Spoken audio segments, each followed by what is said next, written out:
Hey guys, welcome sa aking bagong YouTube channel, Facebook. So ito, nasa laot kami ngayon.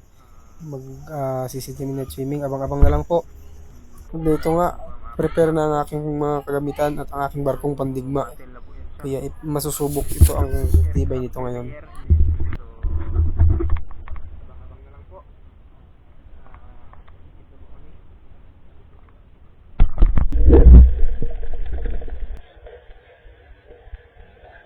Ito nga po unang nagsalubong sa atin, isang bayang. At di ko akalain, may pagka-ninja moves pala ito.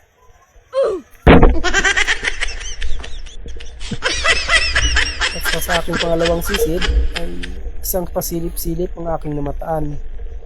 At ito na. Ito nangyayari sa mga maritis na pasilip-silip.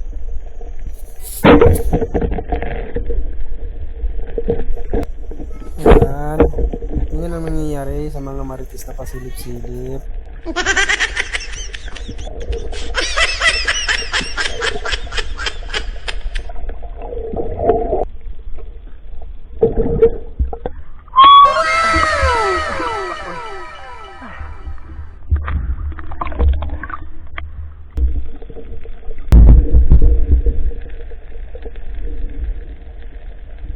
At dito sa aking next na pag-dive ay isang sundalong dagat na aking nakita. So ayun, nakakumuplods at nakadikit sa bato. Kaya pinana ko ito kaagad upang hindi na makatakbo. Impas ang kapalaran. Ang tawag sa amin ng isla ito ay sulay bagyo. Masarap ito sa gata, prito, paksiw o kaya sa sinigang. Masarap ito guys.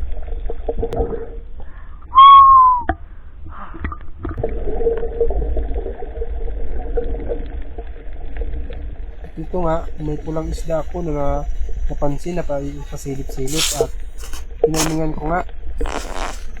So, nung sinilip ko sa taas, ayun, nandoon, pero mautak. Umikot sa kabila. Siyempre, mas mautak tayo sa kanya, kaya kunyari, ilawan sa kabila, din pana. Ayun, tinamaan. Kaso lang, hindi maganda yung kuha ng camera kasi nga, masyado siyang mailap. Kaya, kaysa naman sa hindi makuha, sige na lang. Ito ang isdang ganting. Masarap ito pang sigang, pang ihaw. Masarap ito, masakit lang nga makatinik.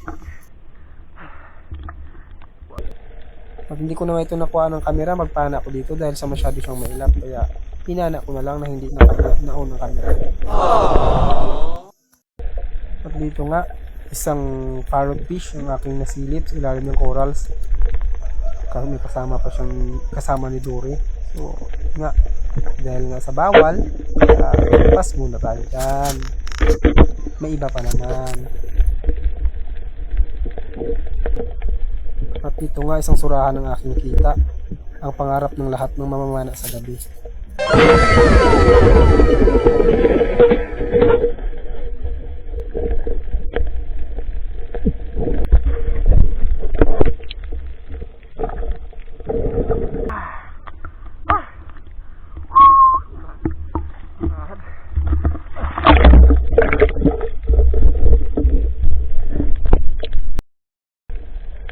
At may nakita akong alata na pumasok dito sa butas. Kaso, nung silipin ko, ayun, maliit pa pala, kaya palakihin muna natin.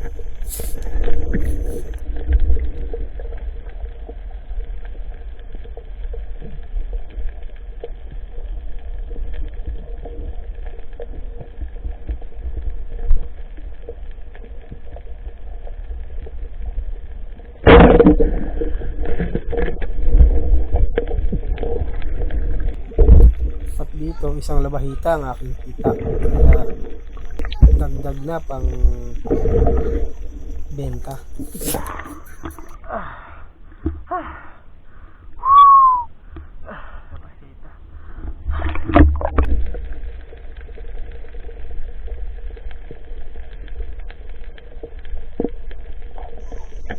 Dito nakakita ko ng parrotfish.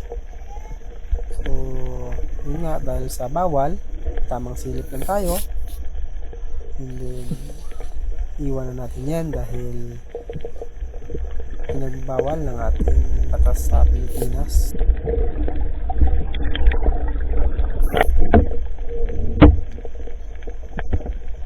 Dito sa muli ko pagsisid, nakakita ako ng isang talagbago na nakasiksik. So, ang hirap ng pwestuhan dahil nga pasok na pasok. Pero paano, hindi na maalaman.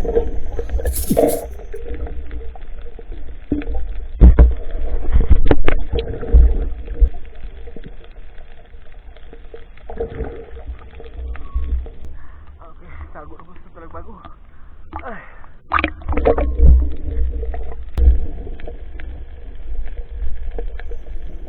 Dito nga nakita ko ang isang baul-baul na kung tawagin sa amin.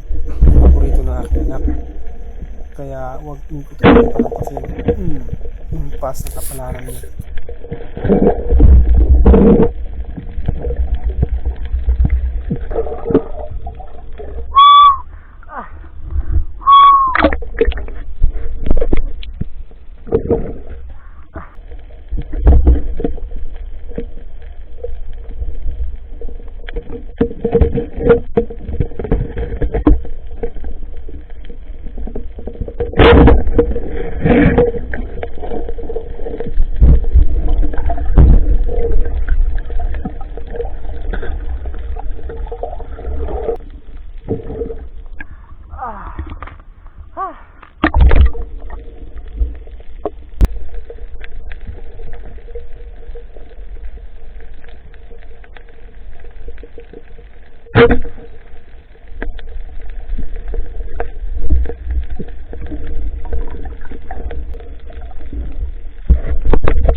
Dito nga, dalawang isda ang magkatabi.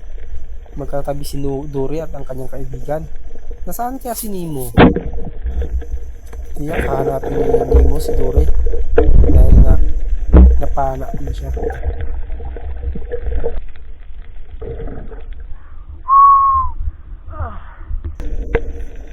At dito, nasa lubog ko ang kawan ko. Kaya kumuha ako sa kanila at nagsipaglayasan na silang lahat. Ito ang mahirap sa mga kaibigan minsan.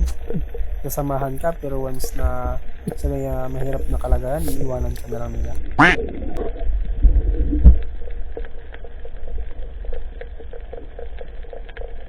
Dito sa mga danggit ng aking nasalubong,